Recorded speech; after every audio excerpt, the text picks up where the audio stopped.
Mark Twain Selected Works. Extract from Chapter 51 of Life on the Mississippi. Reminiscences, 1883. We had a heavy thunderstorm at Natchez, another at Vicksburg, and still another about 50 miles below Memphis. They had an old-fashioned energy which had long been unfamiliar to me. This third storm was accompanied by a raging wind. We tied up to the bank when we saw the tempest coming, and everybody left the pilot house but me. The wind bent the young trees down, exposing the pale underside of the leaves, and gust after gust followed in quick succession, thrashing the branches violently up and down and to this side and that, and creating swift waves of alternating green and white, according to the side of the leaf that was exposed. And these waves raced after each other as do their kind over a wind-tossed field of oats. No color that was visible anywhere was quite natural. Our tints were charged with a leaden tinge from the solid cloud bank overhead. The river was leaden, all distances the same, and even the far-reaching ranks of Coleman whitecaps were dully shaded by the dark, rich atmosphere through which their swarming legions marched. The thunder peals were constant and deafening. Explosion followed explosion with but inconsequential intervals between, and the reports grew steadily sharper and higher keyed and more trying to the ear. The lightning was as diligent as the thunder, and produced effects which enchanted the eye and sent electric ecstasies of mixed delight and apprehension shivering along every nerve in the body in unintermittent procession. The rain poured down in amazing volume. The ear-splitting thunder peals broke nearer and nearer. The wind increased in fury and began to wrench off boughs and tree-tops and send them sailing away through space. The pilot house fell to rocking and straining and cracking and surging, and I went down in the hold to see what time it was. People boast a good deal about alpine thunderstorms, but the storms which I have had the luck to see in the Alps were not the equals of some which I have seen in the Mississippi Valley. I may not have seen the Alps do their best, of course, and if they can beat the Mississippi, I don't wish to. On this up trip, I saw a little towhead, Infant Island, half a mile long, which had been formed during the past 19 years. Since there was so much time to spare that 19 years of it could be devoted to the construction of a mere towhead, where was the use originally in rushing this whole globe through in 6 days? It is likely that if more time had been taken in the first place, the world would have been made right, and this ceaseless improving and repairing would not be necessary now. But if you hurry a world or house, you are nearly sure to find out by and by that you have left out a towhead or a broom closet or some other little convenience here and there, which has got to be supplied, no matter how much expense and vexation it may cost. We had a succession of black nights going up the river, and it was observable that whenever we landed and suddenly inundated the trees with the intense sunburst of the electric light, a certain curious effect was always produced. Hundreds of birds flocked instantly out from the masses of shining green foliage and went careering hither and thither through the white rays, and often a songbird tuned up and fell to singing. We judged that they mistook this superb artificial day for the genuine article. We had a delightful trip in that thoroughly well-ordered steamer, and regretted that it was accomplished so speedily.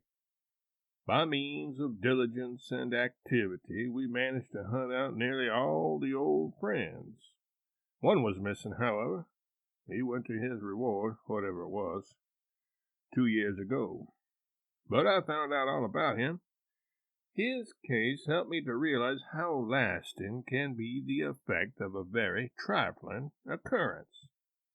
When he was an apprentice blacksmith in our village and I a schoolboy, a couple of young Englishmen came to the town and sojourned a while.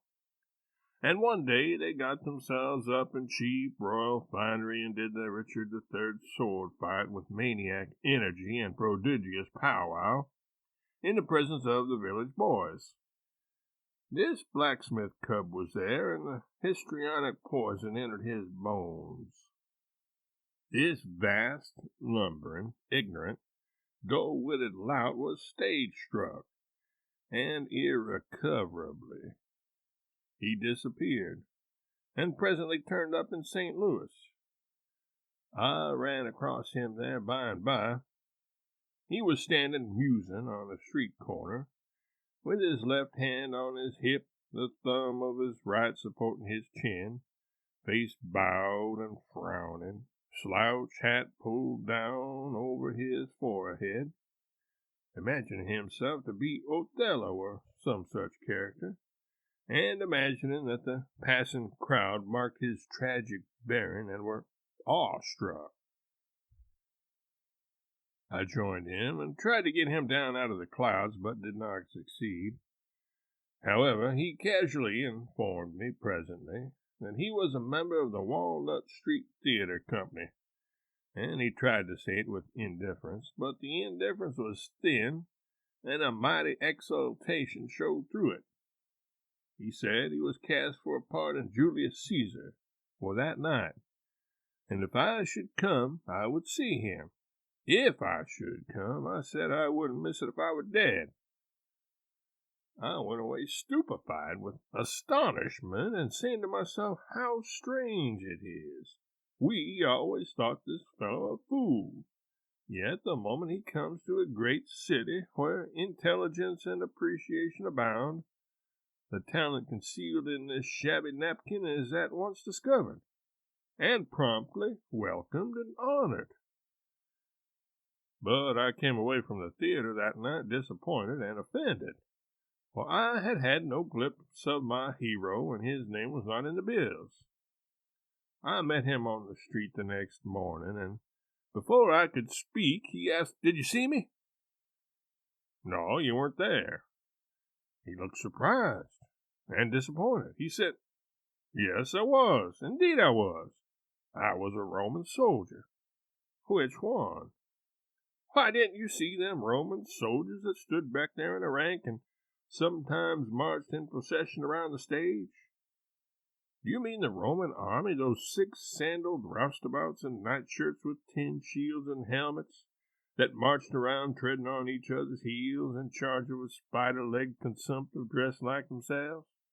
That's it. I was one of them Roman soldiers. I was the next to the last one.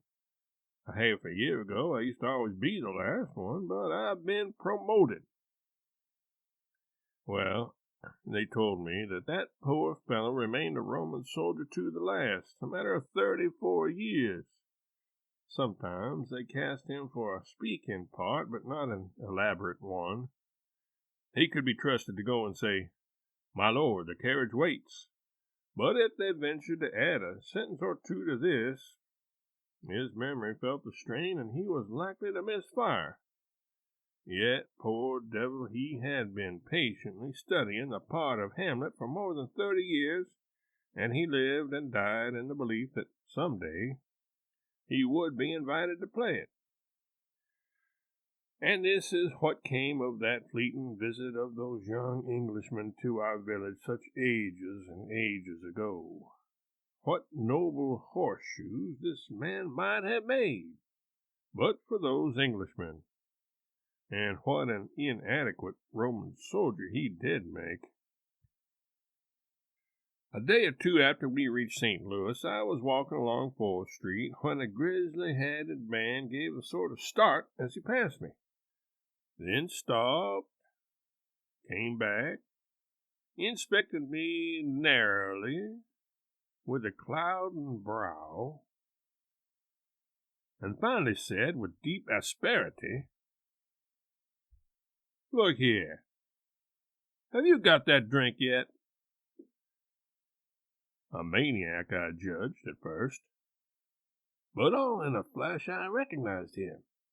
I made an effort to blush that strained every muscle in me, and answered as sweetly and winningly as ever I knew how. "Been a little slow, but am just this minute closing in on the place where they keep it. Come in and help." He softened and said, "Make it a bottle of champagne," and he was agreeable. He said he had seen my name in the papers and had put all his affairs aside and turned out, resolved to find me or die, and make me answer that question satisfactorily or kill me, though the most of his late asperity had been rather counterfeit than otherwise. This meeting brought back to me the St. Louis riots of about 30 years ago. I spent a week there at that time in a boarding house, and had this young fellow for a neighbor across the hall. We saw some of the fightings and killings, and by we went one night to an armory where 200 young men had met upon call to be armed and go forth against the rioters under command of a military man. We drilled till about 10 o'clock at night. Then news came that the mob were in great force in the lower end of the town and were sweeping everything before them. One column moved at once. It was a very hot night, and my musket was very heavy. We marched and marched, and the nearer we approached the seat of war, the hotter I grew and the thirstier I got. I was behind my friend, so finally I asked him to hold my musket while I dropped out and got a drink. Then I branched off and went home. I was not feeling any solicitude about him, of course, because I knew he was so well armed now that he could take care of himself without any trouble. If I had had any doubts about that, I would have borrowed another musket for him.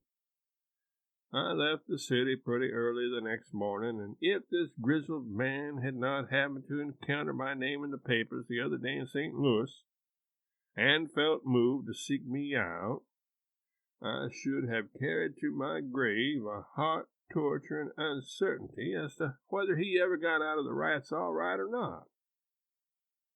I ought to have inquired 30 years ago.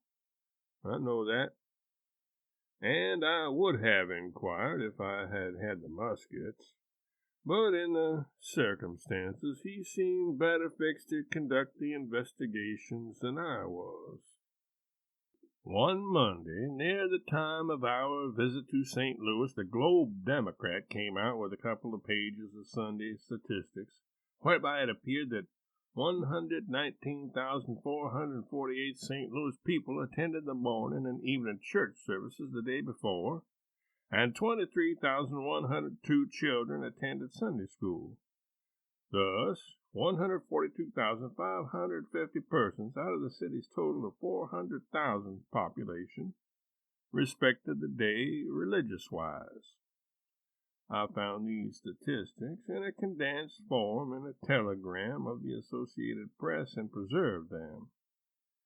They made it apparent that St. Louis was in a higher state of grace than she could have claimed to be in my time. But now that I canvassed the figures narrowly, I suspect that the telegraph mutilated them. It cannot be that there are more than 150,000 Catholics in the town.